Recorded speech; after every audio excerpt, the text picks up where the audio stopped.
Hey guys and gals, Insomnia from Blender Tech, and welcome to the first video in a long time regarding Blender. Today we're going to be doing some basic texture painting to show how to easily apply a texture to a complicated mesh for someone that hasn't learned everything about good UV unwrapping yet, or manual UV unwrapping at that. A user sent me this file here asking for help regarding UV unwrapping it and applying a texture because he was getting seams after the texture was applied. So in this video I will be auto unwrapping it, applying a texture, and then showing how to texture paint to fix up seams, save the fix, and then reapply it. So with that said, remember our motto: create your way, and let's get started. So I'm just going to choose one of the gears here. They're all equally complicated in the fact of UV unwrapping. We have a few little hubs here and such, so I think any of these will work, but probably this one will work best because it has these spokes and such, so it leads to a very complicated manual unwrap. So I'm just going to hide these other ones. I'm going to move this one to layer 5 and we'll work on that. So what I wanted to do, let me just get rid of the animation window. We're not going to need that.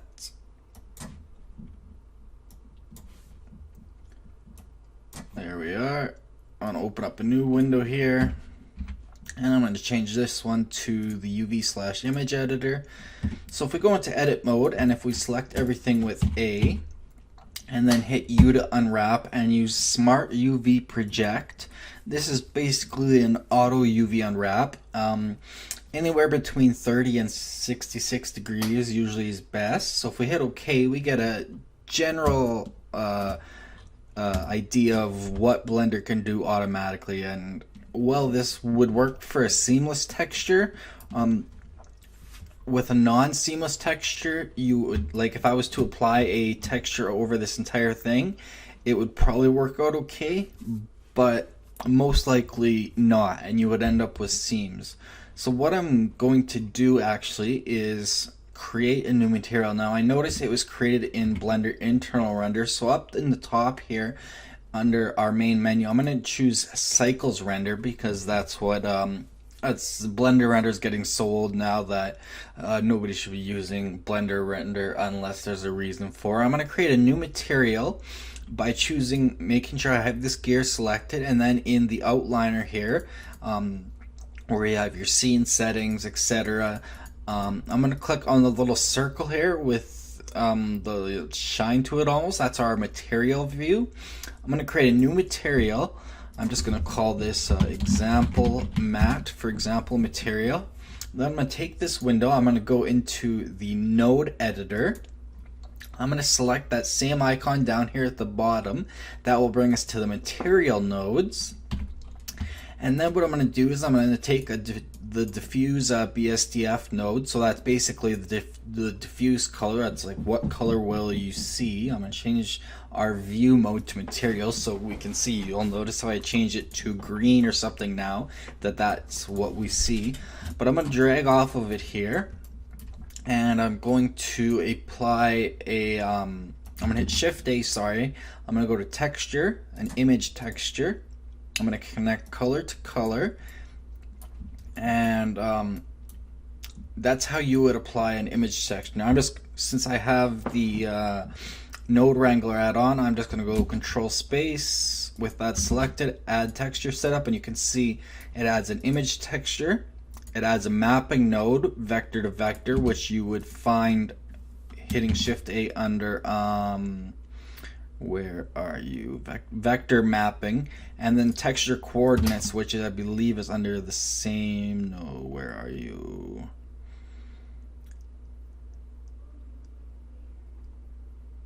Input texture coordinates. So as you can see, we're using the UV coordinates. So that's the UV unwrap that I did. So we're applying this image to the UV unwrap that we did just without having to go into Photoshop or anything. So I found an image that I like, so I'm going to open that. And that is this metal knurled rusty deal. I'm going to use the albedo version, the PBR one, just because it's a little bit brighter. I don't want to have to set up gloss and everything. So as you can see, it applies, but you can see that, let's see if we can find an area. Like right here, you can see there's an obvious seam right on this edge right here. That does not line up properly. It does not look right, basically. So if this was an example, you know, for the most part it looks okay, but you can see there's certain areas like up here, that's all a mess. You can tell that the seams aren't set up properly. So how would we fix this without unwrapping it or redoing our texture? Well, what we can do, I'm just going to close off this material window, is we can go down to the bottom here and go in where it says object mode. We can go to texture paint, and this gives us the ability to paint right on our texture. You'll see if I open up that window again, actually go to UV/image editor and open up that image. We should see, where are you? Yeah, you can see how I'm painting right on there. So I'm just gonna undo that. So you could see right on here, let's see if we can find out where it is. So that's right down in here. So obviously that unwrap does not apply to this seamless texture very well. So how do we fix this? Well, if we go to brush and we go to image paint tool, there is the clone tool. And so what this allows us to do is clone sections of it. Now just clicking does absolutely nothing on its own. So what you need to do, just like Photoshop, is hold down Control and then click somewhere, left mouse click. And that will set the 3D cursor to an area of the texture you want to clone. So right on this edge here, I want to clone this texture that is under my brush. So if I control click, it will clone that area. So see, now if I paint, I get that area, and I can paint over. But you see, it works just like in Photoshop. If I come down, it's going to repaint that down here. So you have to use it kind of carefully. So I'm gonna choose from up here. So I'm gonna control left click to move my selection area, and I'm just gonna brush down here to try to clean this up. Now this won't look as good as a manual unwrap, of course, but you can see that it does clean up the seams. I get rid of that whiteness, so maybe now I'll go to this side and I'll brush, whoops, too far. I'll brush over this. Going too far again. Might have to get out my tablet here. I'm gonna increase my brush radius and strength.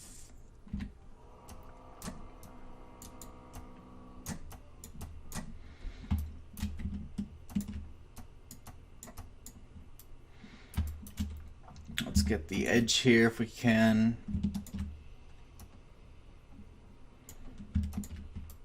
Where are you? That one's gonna be a bugger.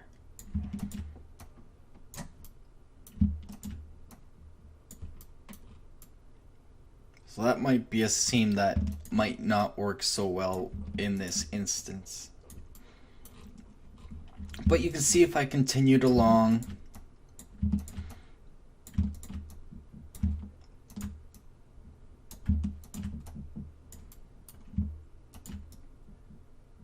I would essentially remove seams. You can see how that gear looks a lot better than it originally did.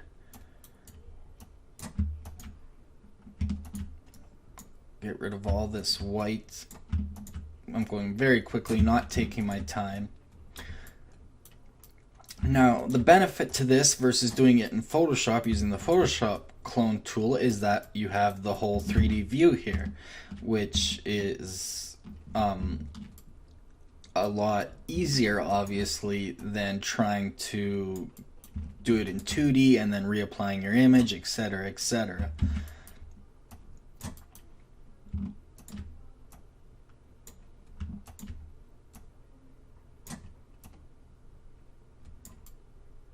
So as you can see, that can clear seams up. Here's one really bad right here. Let's take that as an example. I'm going to use this side and paint it right onto the edge here.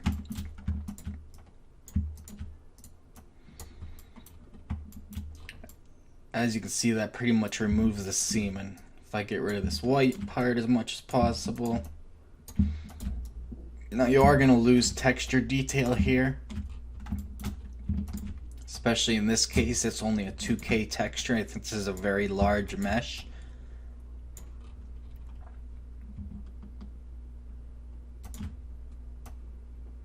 Something like that might work.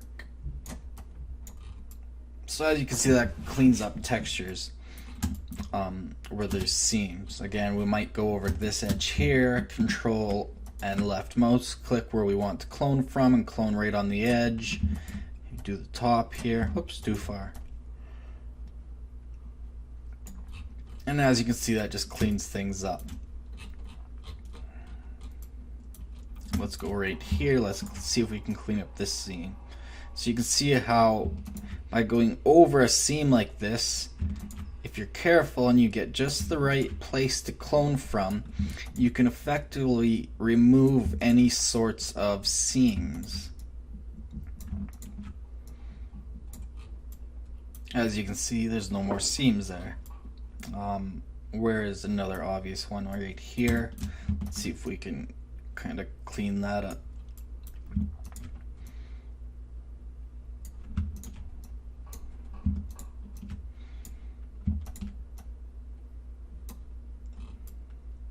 Yeah, it kind of works. You can see it's obviously a lot better off. You can see this whole edge here, so we'd maybe select beside it and then just clone all the way up and down. Oh, we're getting some weird white in there. And that cleans that right up. So that's the one way you can definitely fix things up like that. And then in regards to how would you unwrap an object of this complexity? So let's start fresh. I'm gonna go right to the beginning. Actually, let's just select a different gear entirely. I'm gonna Alt H to unhide everything. Let's select one of these gears here. Yeah, any one of these should work fine. Let's do this one. So let's move this to layer 10. Move to layer 10. I'm gonna not give it a material. I'm gonna just go to solid mode. So how would you UV unwrap something this complex? As you can see, it's got a lot of faces. Something like this that has 2,300 faces, 4,000 tries. That's quite complex. Are we in smooth or flat mode? We are in flat mode. If we went in smooth, gave it a edge split modifier. If we went to decimate, unsubdivide a few times, that's not going to work because it's a gear. But if we collapse it, you can see we can collapse it down quite far, to about 66% without losing any detail. Planar also might work, although that can be not so much with gears.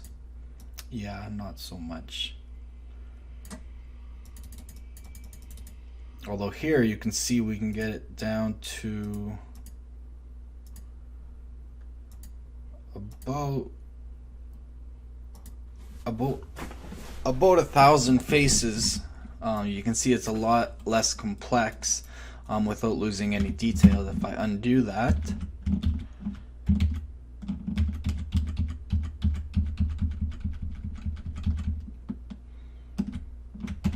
how it originally was. So we have a lot of extra detail in here. That's one issue with something like this, is we have a ton of extra detail. Like all of these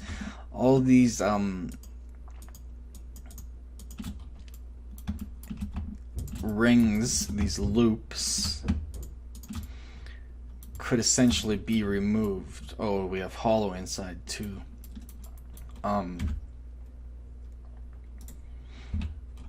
Not an easy task, but it can be done in time.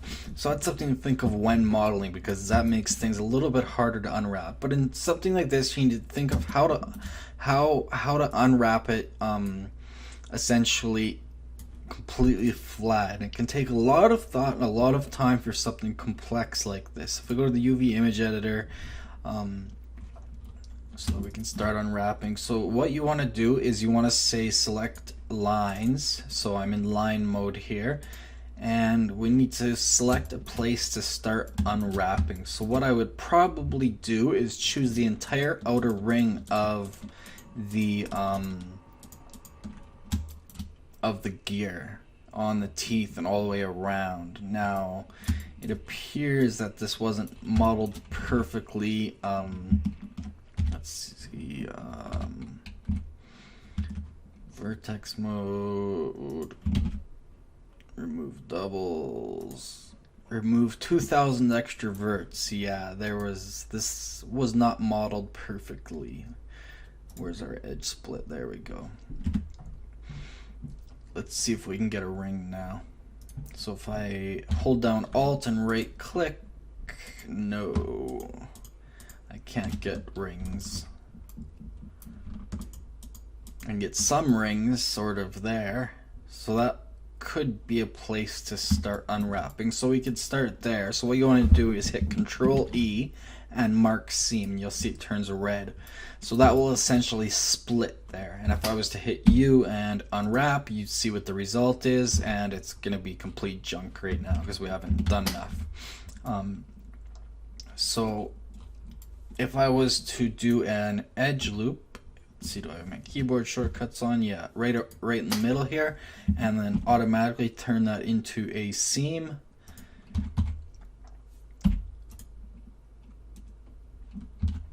You can see the effect, but we will not do that. So I will manually go around. I'll time lapse this, and I'm going to just choose every. So going by the user's example is going to take much too long, I've decided. So I'm just going to make a very simple gear to show how to unwrap a complex-ish object.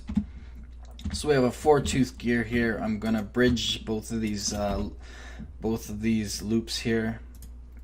Make sure we have no doubles. Control V, remove doubles.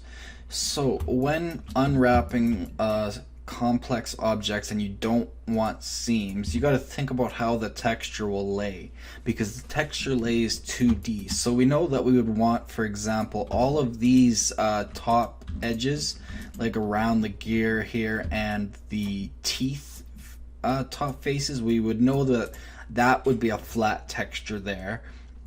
So what we would probably start with is doing that entire loop. I'll do this quickly as possible. That's why I've chosen a more simple gear shape.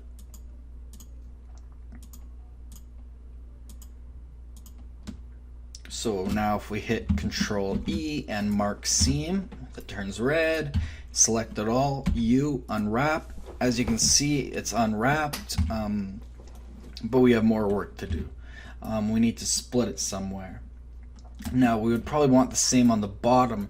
Now in terms of seams, you're not going to see the top when you're looking at the bottom, so the bottom can be its own piece. So we can do the same thing to the bottom as quickly as possible here, so I don't turn this into another 2-hour long video.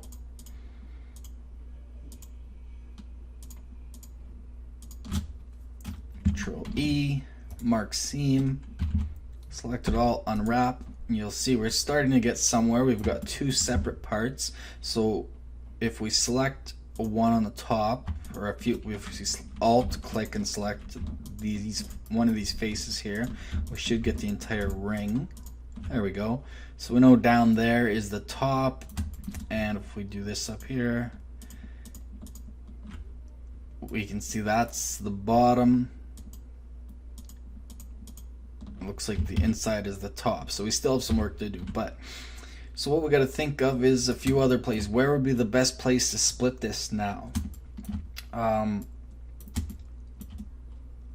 would probably not select a place like that right there. Let me turn off the manipulator, because then you're going to be left with a seam there that you'll have to fix. I would choose a corner, like somewhere in here, select there maybe, mark the seam, and then unwrap. And you'll see then you get this loop here which should be all of these faces here. I alt. Oops, Blender's crashing. No. There we go. So it's that entire ring of faces. So if you were to apply a texture to that entire piece there, you'd get no seams on all of there. However, you're gonna have seams on the top. Then is the issue there. So what you might want to do in that case is, where is my seam? Right there. You might want to, for example,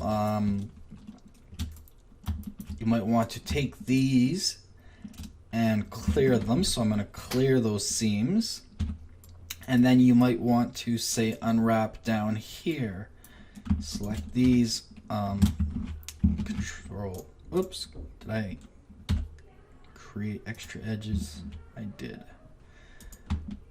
Control E, mark seam, unwrap. So as you can see now that gear face extends, so you won't get any seams all along there because it's attached there in the UV map. And so it really comes down to practice and thinking outside the box, no pun intended. So I might, clear these seams, and then I would try to get everything kind of as 2D as I can. As you can see, we start to run into issues there. So in that instance, I would probably leave one on the corner here. So mark that as a seam, select it all, U, unwrap. So as you can see, we have that whole area unwrapped, and it all sticks together. Another thing that you can do is, let's see if I can do this quickly. If I clear these and redo this one, mark seam, and we'll clear that one. And then we need somewhere to split it.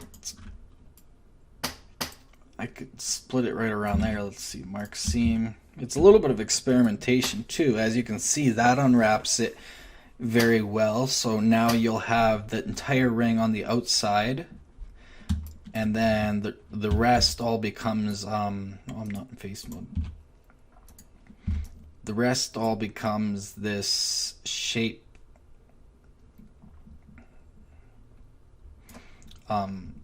If you excuse the outside that I grabbed accidentally, becomes this shape here. So that would definitely eliminate some seams on all faces, except for around the edges. You might have to go and clean up right on this little edge right here.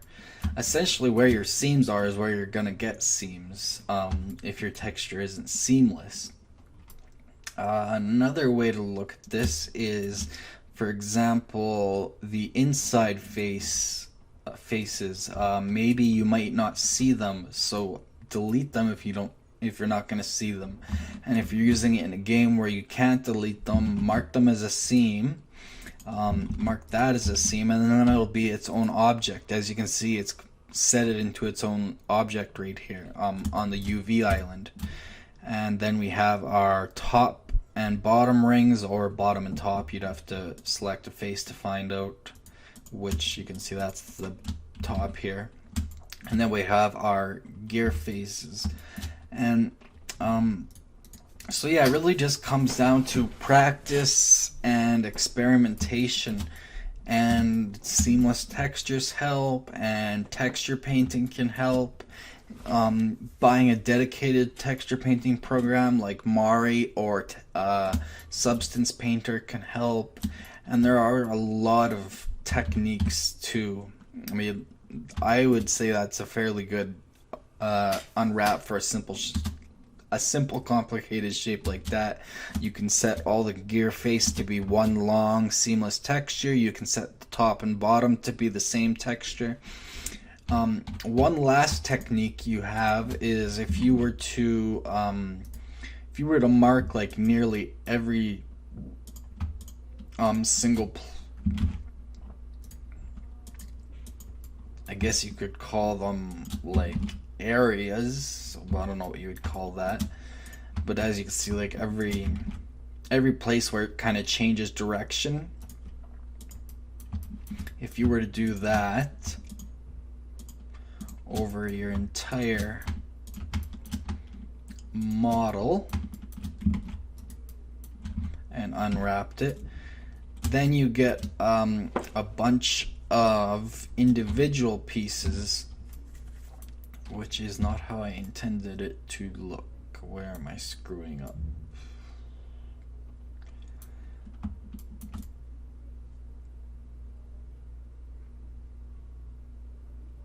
I'm not entirely sure.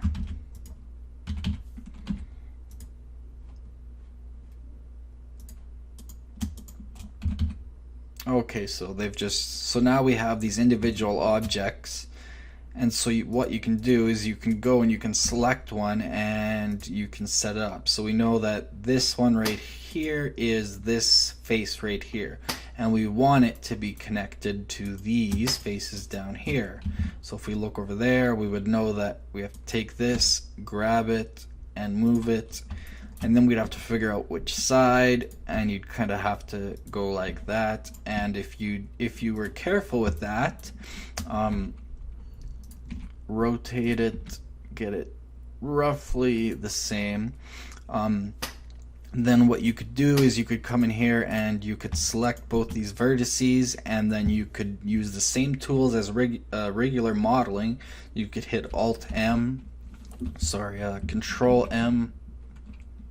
What is it? UVs. I haven't used Blender in a long time to do manual unwrapping.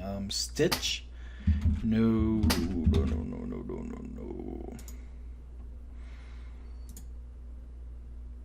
Snap. There we go. Snap selected the pixels. Yeah, that's one way. I thought there's a way to join them. Pin, weld. No, not weld. Or is it? You can see there's various ways to join things together, basically, though.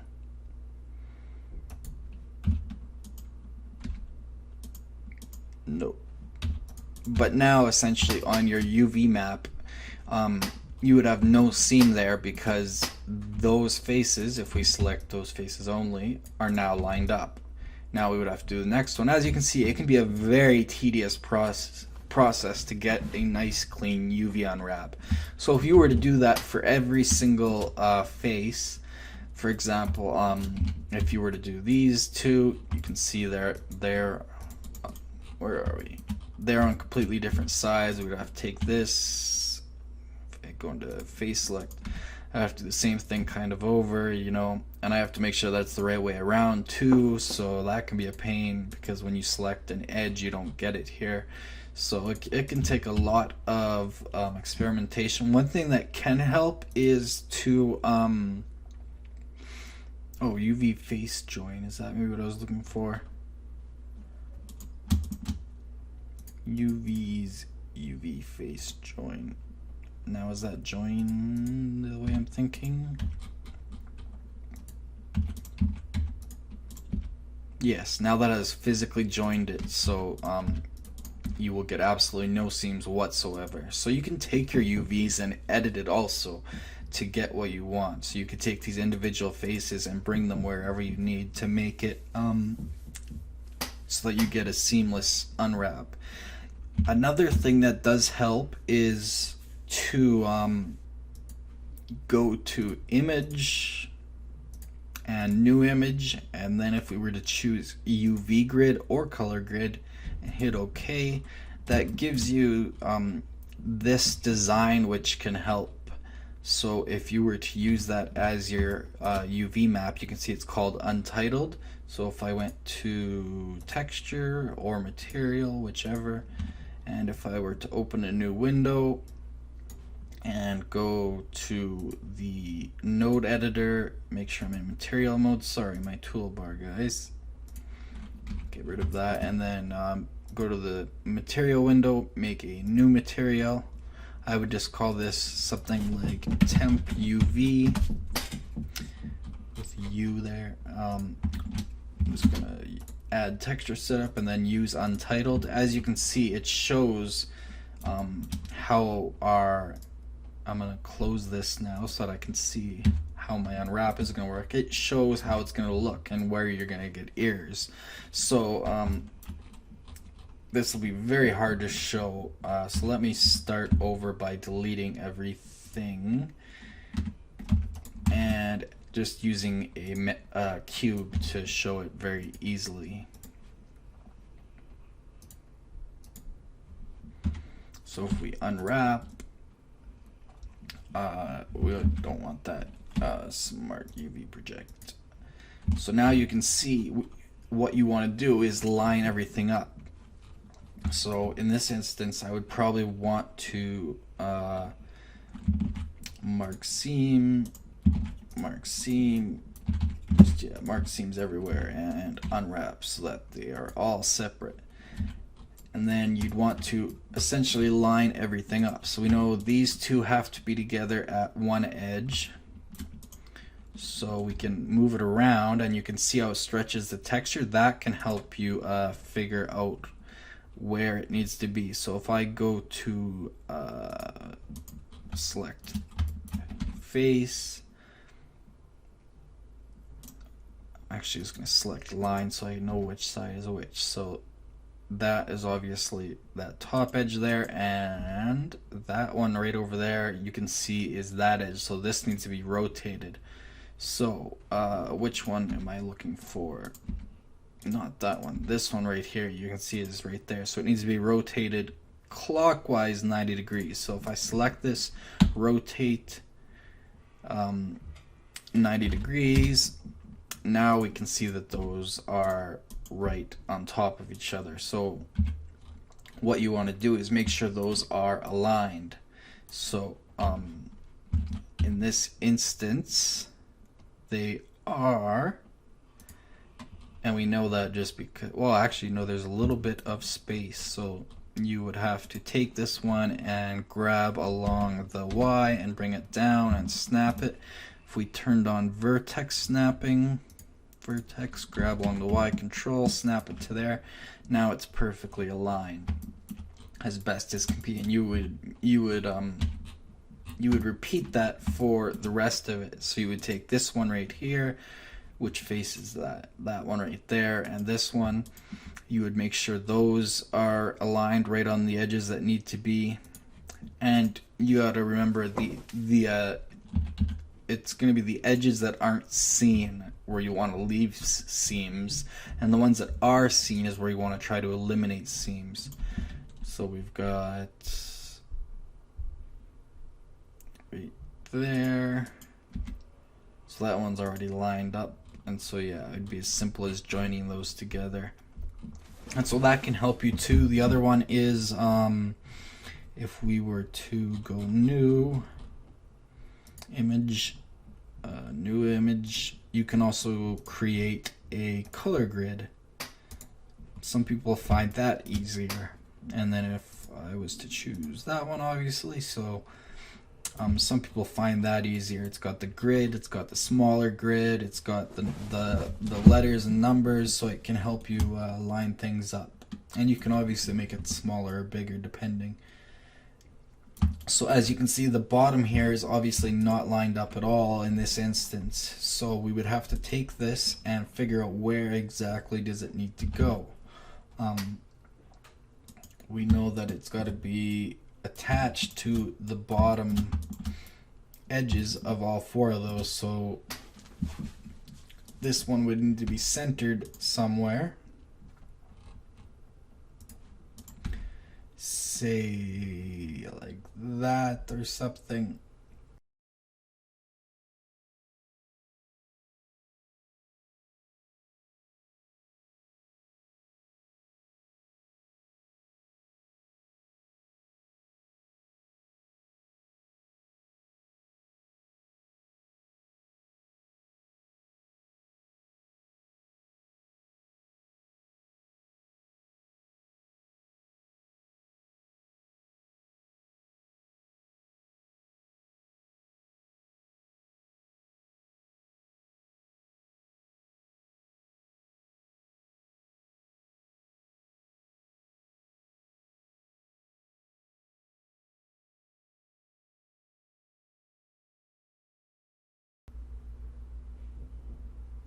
Something like that looks kind of close, but as you can see, yeah, it can take a lot of patience, practice, and experimentation, but sometimes, yeah, these color grids and UV grids can help you line it up so that you know you won't get seams. So if I was to take these two faces here and make sure they were perfectly joined, so I'm going to grab this along the X and snap it to there, and then grab it along the Y and snap it to there. Now I know I'm going to get a perfect texture there that won't seam at all because it's perfectly lined up. And again, I could even go ahead and use the